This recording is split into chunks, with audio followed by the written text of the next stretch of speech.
கூம்ட்டிக்காய் இதுதான் நிறைய ரோட்டு ஓரத்தில் கிடக்குது. அதை பூரா பறிக்க போகிறேன். உங்களுக்கு இந்த மாதிரி கிடச்சிச்சின்னா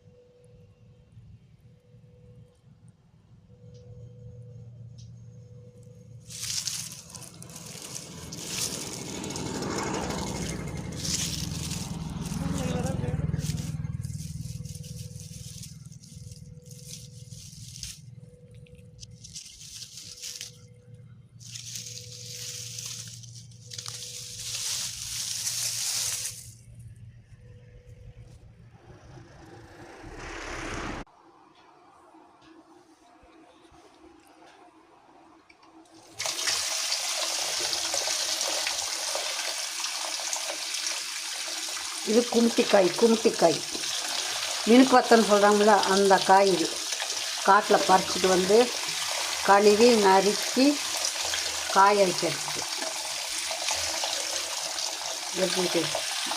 இது சாப்பிட்டா வெள்ளரி பழம் மாதிரியே இருக்கும்.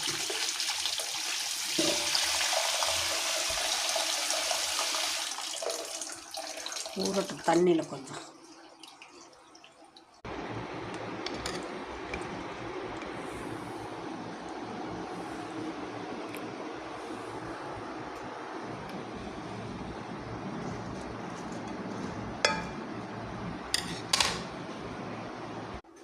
பேசிக்கலாம். இது வறுக்கிறதுக்கு, கோவக்காயை வறுக்கிற மாதிரி வறுக்கிறதுக்கு. இது பிஞ்சு காயை கோவக்காய் வறுக்கிறதுக்கு. இதுக்கெல்லாம் உப்பு போட்டாச்சு. மிளகாத்தூள், குழம்பு மிளகாத்தூள் எவ்வளோ உங்களுக்கு காரத்துக்கு தகுந்த மாதிரி போட்டுக்கோங்க.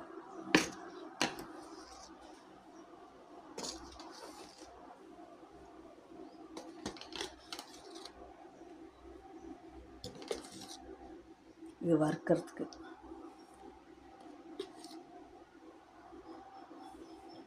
இது ரெண்டையும் குலுக்கி உப்பில் ஊற வச்சிட வேண்டியதான். ஊற வச்சுட்டு காலைக்கு எழுந்திரிச்சு காய போட்டுறணும். அவ்வளோதான், முடிஞ்சு. மசாலா தடவி வச்சாச்சு. கொஞ்சம் நேரம் ஊறினோன்னே வெயில தூக்கி கொட்டிட வேண்டியதான். உப்பு சரி பார்த்துட்டு, வைக்கவும் கூடாது, கம்மியாகவும் இருக்கக்கூடாது, கரெக்டாக இருக்கணும். இது வறுக்கிறதுக்கு.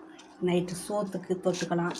சும்மா வெறுவாயில் சாயந்தரம் வச்சு சாப்பிட்றதுக்காண்டி கோவக்காயை வறுக்கிற மாதிரி வறுக்கிறதுக்கு நான் இது தனியாக பிஞ்சு காயாக வச்சுருக்கேன் மசாலா தடவி.